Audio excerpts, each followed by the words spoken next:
खरं तर या महाराष्ट्राचं दुर्दैव आहे, या राज्याचे उपमुख्यमंत्री अजित पवार म्हणजे महाराष्ट्र शासनाच्या मालमत्तेवर तिजोरीवरती दरोडे टाकणाऱ्या दरोडेखोर चोराचा म्होरक्या आहे, सरदार आहे. ही कालच्या माड्याच्या प्रकरणावरून दिसून आलं, सिद्ध झालं.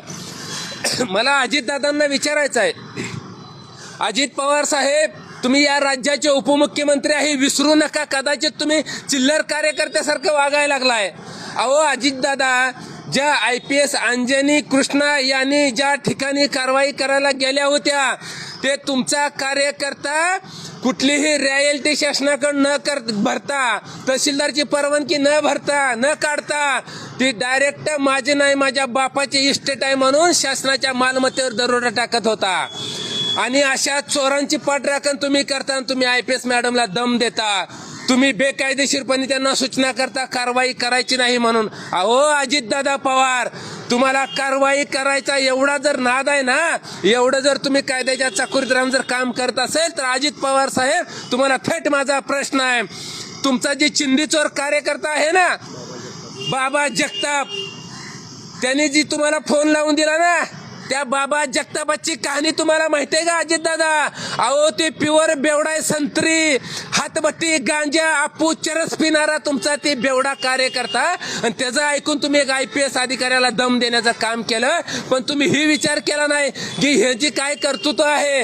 अहो माझी तुमच्याकडे थेट मागणी अजितदादा, सगळं गेलं खड्ड्यात, आता पहिलं एक काम करा, हे गुन्हेगारावरती कारवाई करा. ह्याने चरस गांजा आणला कुठून, चरस गांजा पितोय कसा, यानं अवैध मुरुमसा केलाय, याच्यावर 302 307 गुन्हे आहेत, याला पहिल्यांदा NPD अंतर्गत कारवाई करा, तर तुमची पाठ थपतो. नाहीतर उगाच पाट्ट उठून तुम्ही रडक्याचे डोळे पुसण्याचं काम करू नका. तुम्ही कसलंही चांगलं काम करत नाही, कायद्याच्या चाकुरीत राहून तुमचं काम बिलकुल नाही म्हणजे नाही. अमोल मेटकरींना पत्र दिलेलं आयोगाला, त्या अमोल मेटकऱ्याची बाजारो अक्कल बोचक्यात बांधून ठेव रे.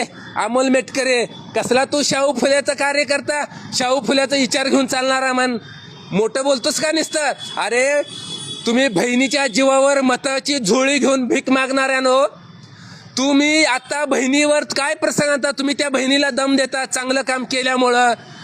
तुमच्या कार्यकर्ते काय उद्योग करता हे दिसलं नाही का? अरे अमोल मेटकरी, तू ज्या कागदपत्र मागितली ना UPSC कडे, पहिल्यांदा तुला माझा थेट प्रश्न आहे अमोल मेटकरी.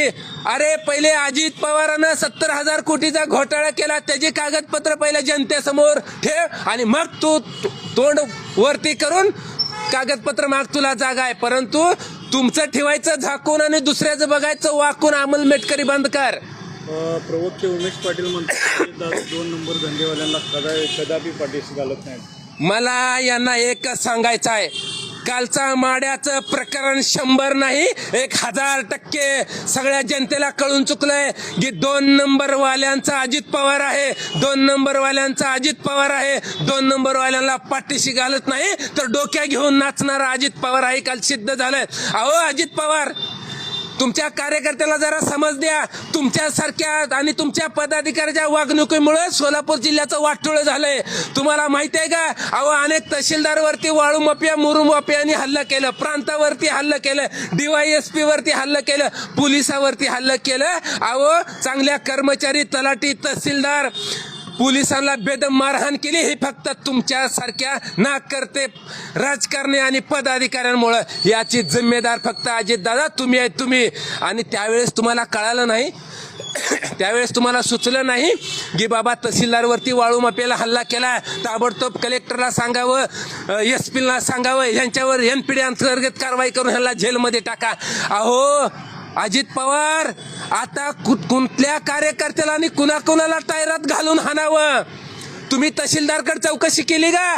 या तुमच्या चिंदी चोराने रॉयल्टी भरली आहे का मुरुमसा करण्याची? का नाही केली? कारण तुम्हाला ही माहिती आहे की तुमची गँग चोरांची आहे.